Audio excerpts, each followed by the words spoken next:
Hello and welcome to That Shooting Show. My name's Steve Anderson. I am your humble host. I apologize, it's been a week or so since the last video, but fear not because I am here and we're going to talk about refinement and repetition once again. But first, I want to let you know a couple of things. Number one, Walther Firearms, proud title sponsor of this program and of AndersonShooting.com.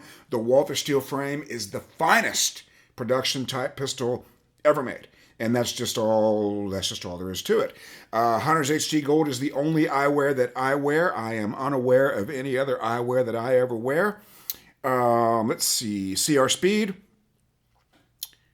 ShootingSportsInnovations.com, the AMG-Lab.com Commanders and Timer. Who else do we have? Let's see. Oh, yes, Targets USA. And, of course, ShootingSportsInnovations.com. I think that's everybody. If I left somebody out, I am so sorry for the omission. I don't think that's happened. In the news, we are headed to Michigan tomorrow to do a class and a match with the mighty Kita Bussey, who is hitching a ride on a private plane for the first time. One of the guys in class lives about an hour away from her.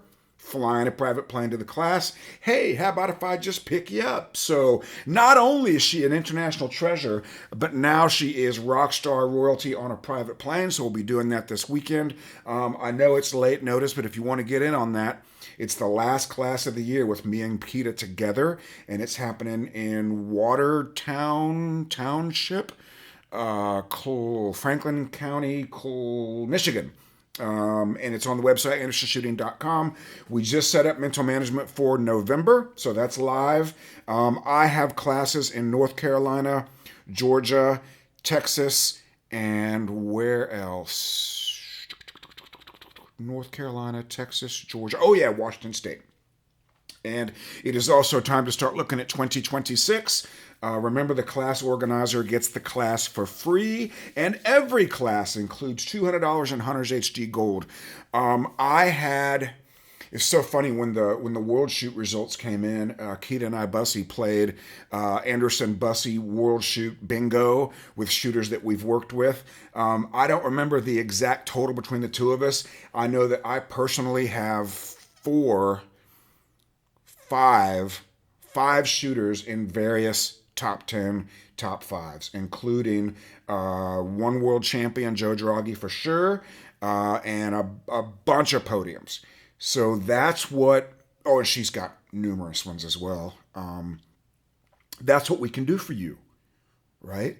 If we can put people on the podium at the World Shoot, do you think we can get you to A class, M class, G class, state champion? I mean, come on. Let's get this done. All right, so go to AndersonShooting.com, check on those, and if you want to get a free class in your area, you can submit the form there.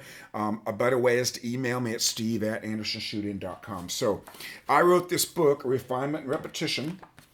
Let's see, check the date here. 2003. I had just made Grandmaster, and everybody wanted to know, how did you make Grandmaster? Because again, it was thought that the average person couldn't do it. It was thought that you had to be a professional shooter and shoot millions of rounds of ammo to ever become a master, and that Grandmaster was impossible. I said, hold my beer. And I did it. I did it because the recording contract I almost got, I never got. And what I didn't realize was that making Grandmaster was the equivalent of my record deal. I had to have a stamp of approval on me as being great at something because I'd never had that before. And that was very important to me. That was all that was important to me.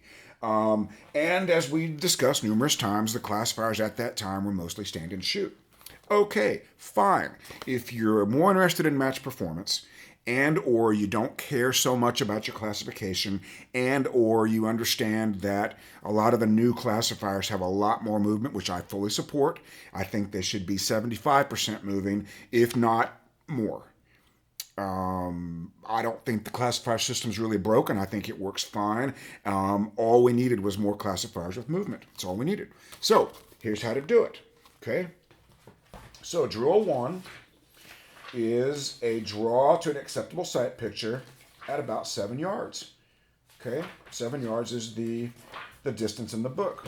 Okay, so to do this moving, all you're going to do is you'll have the same par time, but you're going to have a set amount of movement that you're going to do in 4 directions. You can mark it out with tape, whatever you want to do. I recommend probably about 6 feet. So the audio will get weird here, and I'm going to show you what I want you to do. Okay? Are you ready? Stand by. Beep. Hold that sight picture going forward. Are you ready? Stand by. Beep. Hold that sight picture going to the right. Are you ready? Stand by. Beep. Hold that sight picture going backwards. And then one more time back to where you started. The last one will be to the left. So what you're doing is you're moving in a square. So you're drawing the gun, and you want the acceptable sight picture by the par time. It should be the same par time.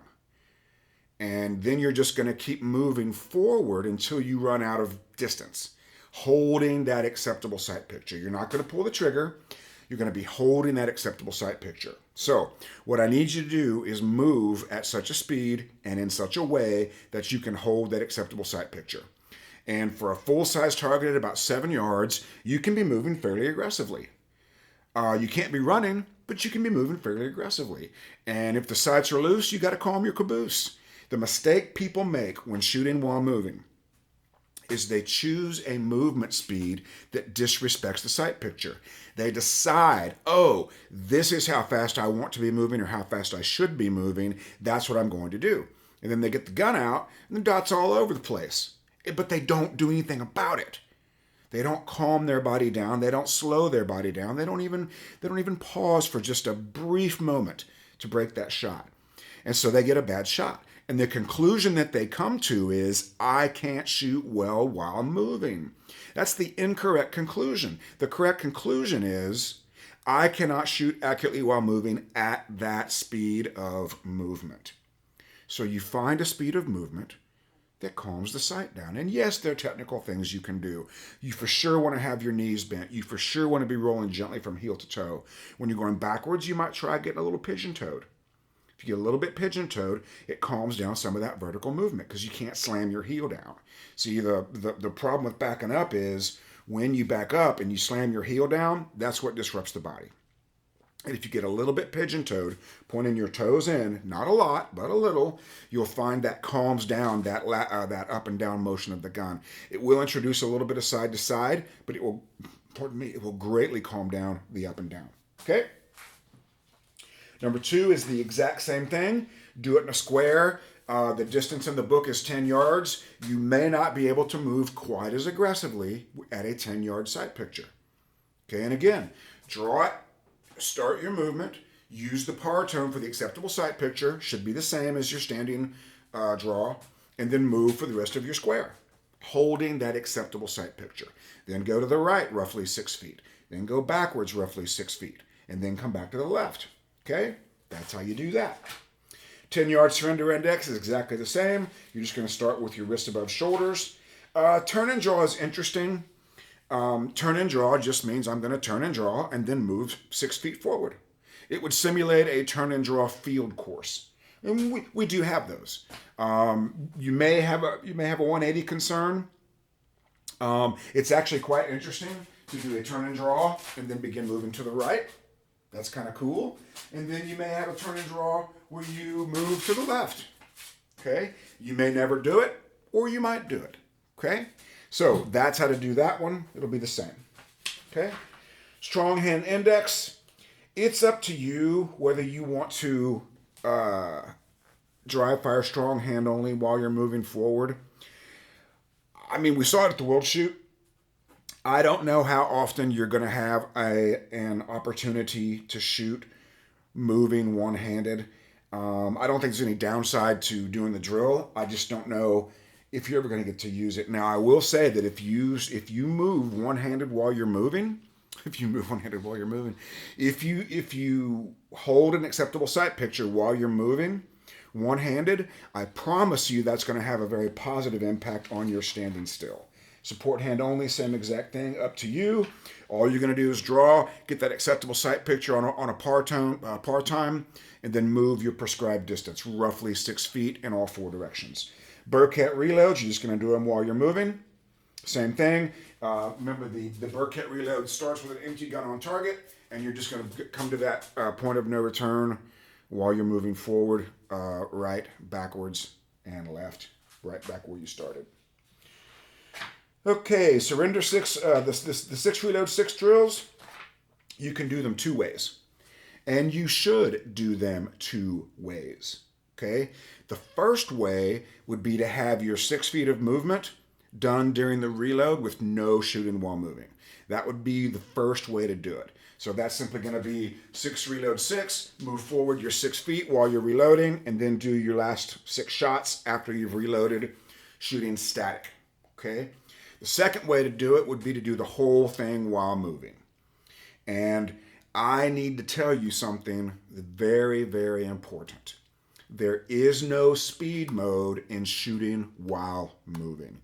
There is no benefit. In fact, shooting while moving would be the opposite of speed mode. Well, that's a weird thing to say. Let's try that again. When you're shooting while moving, you must be firing accurate shots. And the vision is dictating the speed at which we are doing these things. So you could, well, and you should be moving as quickly as you can and still firing acceptable shots. But remember, speed mode's about trigger speed. And your goal when you are shooting while moving or practicing shooting while moving is moving at a speed at which you can fire acceptable shots. That's it. So 6 reload 6, surrender 6 reload 6, once again from a surrender start position.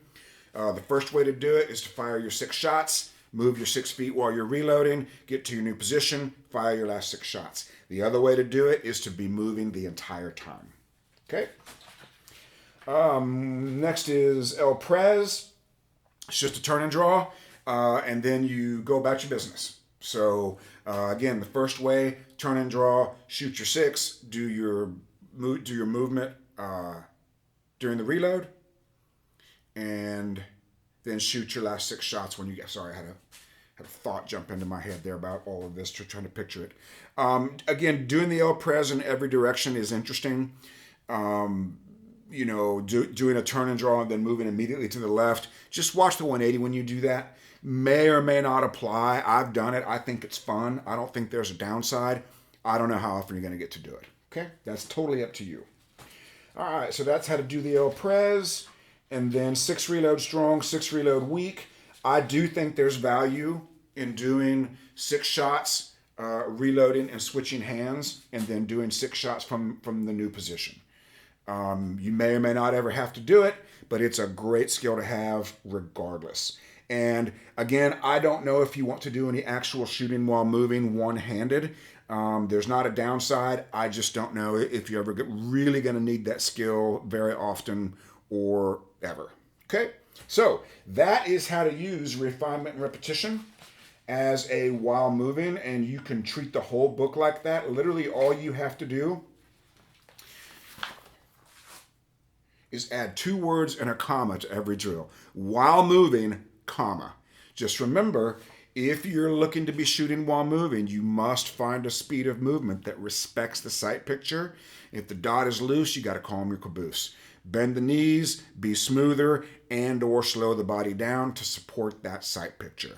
All right, once again, it's been my pleasure talking to you today. Today is kind of a short one because I got a lot to do getting ready for tomorrow's trip to Michigan. And there isn't really that much to tell you about how to do this while moving. It's pretty simple stuff, okay? If classification is your goal, you may want to do a little bit more standing and shooting. If match performance is your goal, you're going to be want to doing more moving. It's really quite simple. And I want to leave you with a thought on goals. So, the letter says, it's been a while since we had a letter. Okay, well, let's do this one first. Do you have an opinion on the ACE virtual shooting as a training tool? Yes. Next letter. Oh, you want the actual opinion. Okay, so here's my opinion. I have not seen a downside. The only because I always ask people, I get this question all the time in person. The only downside I have seen is I did speak to one guy who developed a grip deficiency and or a trigger problem because it wasn't realistic. I don't think that's as big a deal for everybody as it was for this guy. have to understand this is not a perfect system. This is not hyper realistic. What this is simply another way to dry fire. I don't think it's necessary, and I have no plans to ever get one or use one. However, if it gets people training that aren't, it's a good thing. If there are people who just hate to dry fire, well, this is a lot more fun for most people than regular dry fire. So if it gets you training when you're not already training, it's good. And I don't care for the term training scar, but we'll use it anyway because everybody knows what it means. These training scars can be mitigated. And all you have to do is, when you get done with your HVR, dry fire with your own gun a little bit. That's all there is to it. Okay? So yeah, I think it's fine. Let's see if that. I just don't think it's necessary. Let's see. Helps, doesn't help improve USPSA shooting. Not take the place of some dry fire. As always, thank you for your wisdom. Again, okay, so I don't know if I've said this publicly or not. I have been approached by virtually every dry fire gadget in the world over the course of my career to endorse various products.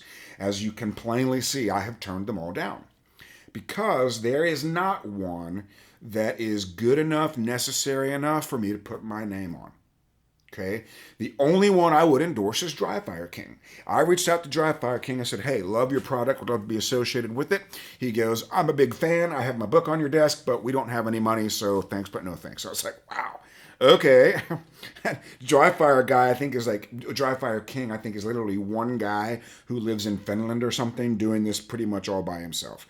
And Mr. Dry Fire King, well, number one, I am the Dry Fire King. However, Mr. Dry Fire King guy, if you are aware of this and you want to tell me who you are in your little office, and I know it was in America, I just don't remember what you told me. Feel free to chime in on that. Okay, next one's going to be about goals. Hey, Steve, hope you have been doing well. I have been looking for a motivating goal since I achieved my IDPA revolver goal a few weeks ago. I have been tossing around becoming a carry optics GM in USPSA by April 1st, 2026, starting a training plan on November 1st. Okay. Number one, let's not toss anything around. Number two, if you want this, go get it. It doesn't matter to me what you want, right? It matters to me why you want it, because the why is what's going to cause you to change your life. You are going, and I don't know where you're at in Revolver right now. Oh, I do know where you are. I know exactly who this is. Okay, so I know this guy. He's the guy that won, I think he won IDPA Nationals in Revolver. I'm relatively certain. So yeah, he's already pretty quick. So JD, I know who you are now. I didn't register that first. There's no question you can do it. You're a national champion. The question is, do you want it bad enough to do the work? You're a very driven individual. I've worked with you a bunch. There's no question you can. My question is, do you want it bad enough to do the work? That's really what it comes down to. On the subject of deadlines, a deadline is only useful if you can exponentially increase your training. And because if we have a deadline of April 1st, 2026, the closer we get to that deadline, the more likely we are to try to get to the goal. I would say, let's not set a goal. I said, let's decide to become a grandmaster, and it happens when it happens. That would be my preferred way to do it. Now, if you can quit your job and go on sabbatical from life and dedicate 100% of your existence to shooting, that's the environment in which a goal would be supported. Otherwise, I promise the closer you're going to get, the more you're going to overtry. Okay, I was thinking I would make a weekly accountability summary video and show what I did that week and what I learned. I bought all 3 of your works, and my thesis statement is something to the effect of the Steve Anderson books and mental management is still the way to make GM. It is. There's no question. I don't know that we need a weekly accountability summary video. I think what we need is a mental management performance analysis journal.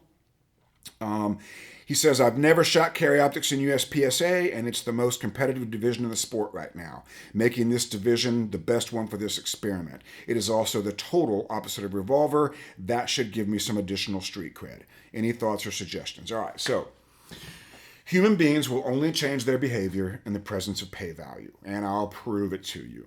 Okay, you meet a beautiful woman, She likes sushi. Guess who's eating sushi? You find somebody you enjoy the company of, prefers a certain thing, does not prefer a certain thing. Guess which thing you're doing? That's pay value. Okay? Pay value. Me, for example, I don't particularly like to talk on the phone that much. I think it's kind of idle chit chat and it's kind of boring. But when I'm speaking to somebody with whom I'm having interesting, intelligent conversations, guess who loves talking on the phone? Because pay value. It's the only reason. And because shooting is kind of low on measurable, tangible pay value, it has to exist somewhere. Otherwise, you're not going to change your behavior. And what I mean by that is this guy is extremely competitive. I don't know why he wants to be a Carry Optics GM. He may not know why he wants it. Street cred might be enough. Most people want to be feared and respected on the range, but most of them won't say that out loud because it feels impolite. Okay? The reason most people want to lose weight is to look better naked, but they very rarely say that out loud. They'll say, I want to live a healthier lifestyle. Nonsense. You want to look better naked because pay value. Okay? Shooting is the same. You need pay value to change your life. And I don't know if we've said this. I say this in mental management all the time. I don't know if I've said it here very often. Classifications are lifestyles, meaning a GM classification is a GM lifestyle. They live their lives differently.